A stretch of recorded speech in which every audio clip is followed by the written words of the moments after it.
जब परिवार बड़ा होता है, बड़ा परिवार होता है तो स्वाभाविक कभी छोटी मोटी बातें होती हैं। जी, भारतीय जनता पार्टी में कोई गुटबाजी नहीं चलती। जी। यहाँ पर जो भी गुटबाजी करता है उसको एक तरफ कर दिया जाता है। इस बार आपको क्या लगता है कि वजनदारी वाले नेताओं को टिकट मिलेगा, जिनका कोई स्कोप होगा उनको टिकट मिलेगा, या फिर अभी भी सिंधिया जी की कहीं ना कहीं सुनी जाएगी? भारतीय जनता पार्टी में कोई एक व्यक्ति निर्णय नहीं करता और यहाँ पर ना किसी का गुट होता है, ना किसी के कहने पे टिकट मिलते हैं। जी, ये कोई कांग्रेस जैसा दल नहीं है। जी। हम लोग मध्य प्रदेश में भारतीय जनता पार्टी की सरकार बनेगी, चुनाव बहुमत से जीतेंगे और जनता का समर्थन हम लोगों के साथ है। तो खुरई विधानसभा में जो काम 70 साल में नहीं हुआ वो हमने 7 साल के अंदर किया है और आज एक विकास का मॉडल है हमारा खुरई विधानसभा। 50,000 करोड़ का पेट्रोकेमिकल प्लांट आ रहा है अच्छा, ओके। और उसका सबसे ज़्यादा लाभ जो है वो बीना खुरई क्षेत्र को मिलेगा। इस देश में सब जानते हैं कि भ्रष्टाचार का मतलब कांग्रेस, तुष्टीकरण का मतलब कांग्रेस, परिवारवाद का मतलब कांग्रेस, आतंकवाद का मतलब कांग्रेस, गरीबी का मतलब कांग्रेस। तो ये देश का हर नागरिक जानता है।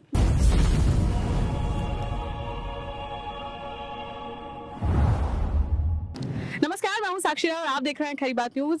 खरी बात न्यूज चुनावी यात्रा के लिए आया है सागर जिले के खुरई में और हमारे साथ मौजूद हैं खुरई से विधायक, साथ ही नगरीय प्रशासन मंत्री मध्य प्रदेश सरकार भूपेन्द्र सिंह जी। बहुत बहुत स्वागत है खरी बात न्यूज में आपका। मंत्री जी, चुनाव बेहद करीब है, कैसी तैयारियां चल रही है? भाजपा की पहली जो लिस्ट है वो भी जारी हो चुकी है, अब प्रत्याशियों की कैसी तैयारी चल रही है? देखिए, इस बात से ही अनुमान लगा सकती हैं आपके जो हमारी ऐसी विधानसभा थी, जो हारी हुई विधानसभा थी, उन पर आज पार्टी ने प्रत्याशी भी घोषित कर दिए जी, और पार्टी अपने चुनाव अभियान में काफ़ी आगे है और पूरी तरह से हम लोग मध्य प्रदेश में भारतीय जनता पार्टी की सरकार बनेगी, चुनाव बहुमत से जीतेंगे और जनता का समर्थन हम लोगों के साथ है। जी। पिछली बार की बात करें चुनाव की, तो कहीं ना कहीं मतलब जो कांग्रेस की सरकार बनी थी, उसके बाद 2020 में इनके इन प्रकारेण भाजपा की सरकार बनी।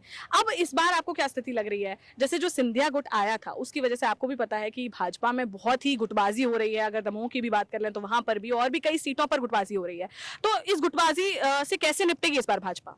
ये गुटबाजी नहीं है। जब परिवार बड़ा होता है, बड़ा परिवार होता है तो स्वाभाविक कभी छोटी मोटी बातें होती हैं, जी, पर ये कोई गुटबाजी नहीं है। भारतीय जनता पार्टी देश का सबसे अनुशासित दल है और भारतीय जनता पार्टी में कोई गुटबाजी नहीं चलती। जी, यहाँ पर जो भी गुटबाजी करता है उसको एक तरफ कर दिया जाता है।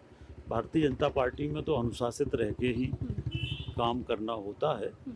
और अब मध्य प्रदेश में जहाँ तक चुनाव का सवाल है, तो हम लोग विकास के आधार पर जनता के बीच में जाएंगे। कांग्रेस किस आधार पर जाएगी? ना उनके पास नेता हैं, ना उनके पास मुद्दे हैं, ना उनके पास कैडर है। और इस देश में सब जानते हैं कि भ्रष्टाचार का मतलब कांग्रेस, तुष्टीकरण का मतलब कांग्रेस, परिवारवाद का मतलब कांग्रेस, आतंकवाद का मतलब कांग्रेस, गरीबी का मतलब कांग्रेस। तो ये देश का हर नागरिक जानता है। 60 साल तक इनने राज करके देश को लूटने का काम किया और हमेशा गरीबों का नारा देते रहे, पर कभी गरीबों के लिए कुछ किया नहीं। पर भ्रष्टाचार के आरोप तो कांग्रेस अब आप पर लगा रही है कि चाहे महाकाल की बात कर लें, चाहे किसी भी चीज की बात कर लें, भ्रष्टाचार बीजेपी ने किया है। देखिए, आरोप लगाने से कुछ नहीं होता। ये तो विपक्ष की पार्टी कोई भी होगी तो वो कोई भाजपा की प्रशंसा नहीं, थोड़ी सही बात है, करेगी, आरोप बिल्कुल। तो लगाएगी। हम्म, पर प्रमाण लाओ ना। हम्म, कोई आरोप है, प्रमाण। हम लोग तो प्रमाण के साथ कह रहे। कमलनाथ जी जब मुख्यमंत्री थे तो उनके यहाँ स्टाफ पर छापा पड़ा, उनके यहाँ पर तो 280 करोड़ रुपए नकद मिले थे। कहाँ से आ गए? और भारतीय जनता पार्टी में आप एक भी प्रमाण लेके आओ कि यहाँ पर हम लोगों ने सारे स्कीम जो है वो बैंकों के माध्यम से कर दी, तो भ्रष्टाचार कैसे होगा? प्रधानमंत्री आवास का पैसा बैंक में आता, लाडली बहना का पैसा बैंक में आता है। सारी जो स्कीम्स हैं डीबीटी के माध्यम से सारा पैसा हितग्राही के खाते में आता है। तो भ्रष्टाचार कोई कैसे करेगा? तो हम लोगों ने तो भ्रष्टाचार के रास्ते ही बंद कर दिए, और जो थोड़े बहुत बचे हैं वो भी आने वाले 2-5 साल में खत्म हो जाएंगे। अच्छा, एक मुख्य सवाल, जो सिंधिया गुट यहाँ पर आया था, आपको पता है कि उसकी वजह से जो आपके आम कार्यकर्ता थे, बीजेपी कार्यकर्ता थे, जो काफी सालों से आपके कार्यकर्ता हैं, वो कहीं ना कहीं नाराज हुए कि उनके चहेते नेताओं के टिकट कटे। इस बार आपको क्या लगता है कि वजनदारी वाले नेताओं को टिकट मिलेगा, जिनका कोई स्कोप होगा उनको टिकट मिलेगा, या फिर अभी भी सिंधिया जी की कहीं ना कहीं सुनी जाएगी? देखिए, भारतीय जनता पार्टी में ना तो कोई गुट होता है, ना कोई व्यक्ति, यहाँ पार्टी ही सब कुछ होती है। और भारतीय जनता पार्टी में कोई एक व्यक्ति निर्णय नहीं करता, यहाँ पर एक प्रक्रिया है, उस प्रक्रिया से सारे निर्णय होते हैं। और यहाँ पर ना किसी का गुट होता है, ना किसी के कहने पे टिकट मिलते हैं। यहाँ तो जो जीतना योग्य प्रत्याशी होता है उसको भारतीय जनता पार्टी टिकट देती। कई जगह हमारे कई योग्य प्रत्याशी होते हैं, तो उनसे बातचीत करके और निर्णय करते हैं। तो यहाँ पर पारिवारिक व्यवस्था है, यहाँ परिवार का भाव रहता है। ये कोई कांग्रेस जैसा दल नहीं है, ये अनुशासित दल है, राष्ट्रभक्तों का, देशभक्तों का ये दल है। हमारी पहली प्राथमिकता देश है, राष्ट्रभक्ति है, उसके बाद फिर हमारे लिए सारी प्राथमिकता है। हमारे लिए टिकट कोई प्राथमिकता नहीं है। पार्टी के, देश के लिए काम करना, राष्ट्रवाद के लिए काम करना, ये हम लोगों की प्राथमिकता। मंत्री जी, आप काफी बार से जो है विधायक हैं, और कहीं ना कहीं बात करें तो मंत्री भी हैं, और नगरीय प्रशासन मंत्री एक बहुत बड़ा जो है दर्जा होता है। ऐसे में आपको क्या लगता है, अभी फिलहाल जो मध्य प्रदेश की जनता है वो कितना खुश है, और उनकी क्या सारी जो इच्छाएं हैं पूरी हो गई हैं, जो मांगे हैं वो पूरी हो गई हैं, या अभी भी बहुत काम बाकी है 20 साल के बाद भी? नहीं, देखिए, पहले तो आपको जनता से पूछना चाहिए जी। और जहाँ तक हम लोगों का सवाल है, तो जितनी भी गरीब कल्याण की योजना है हम लोगों ने बनाई है, इतनी मध्य प्रदेश या देश में कभी भी गरीब कल्याण की योजनाएं नहीं बनी।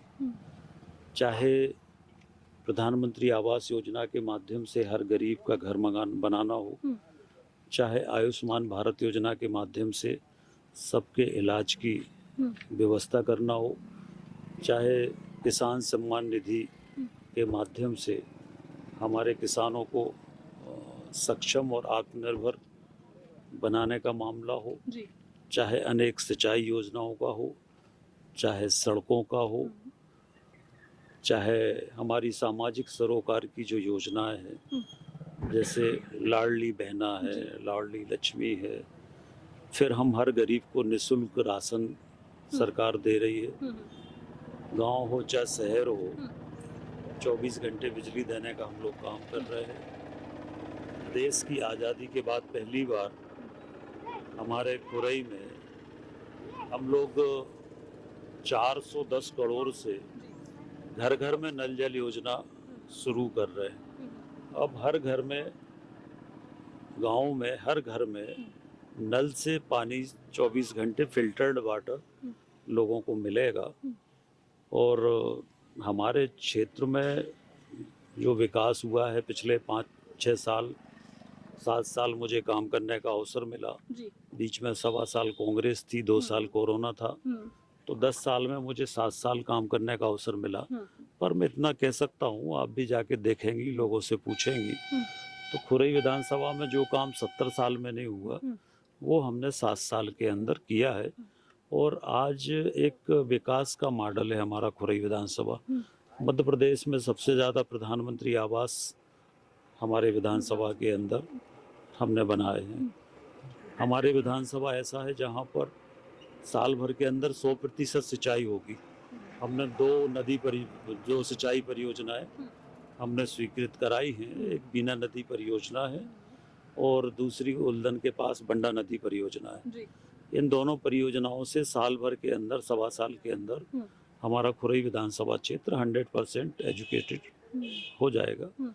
तो चाहे शिक्षा के क्षेत्र में हो, चाहे चिकित्सा के क्षेत्र में हो, लोगों के लिए अकेले रोटी कपड़ा जरूरी नहीं है, शिक्षा और स्वास्थ्य भी लोगों के लिए उतना ही जरूरी है।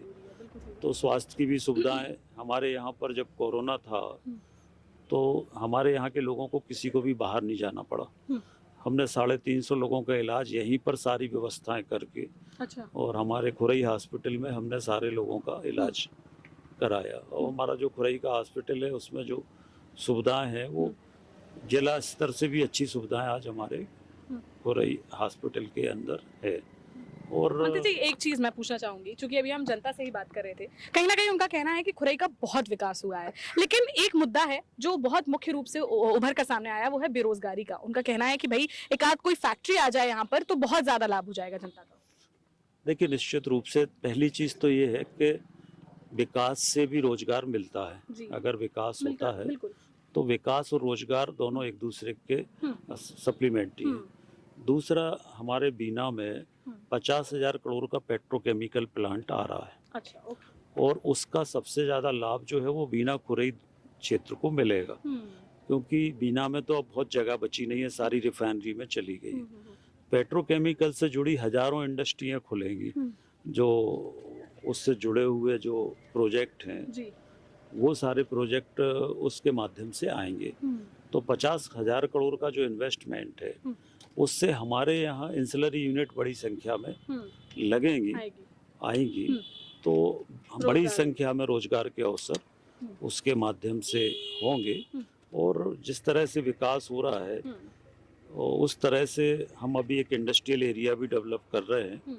और हमारे ज़िले में जो वन डिस्ट्रिक्ट वन प्रोडक्ट योजना है उसमें भी खुरई को सरकार ने लिया है।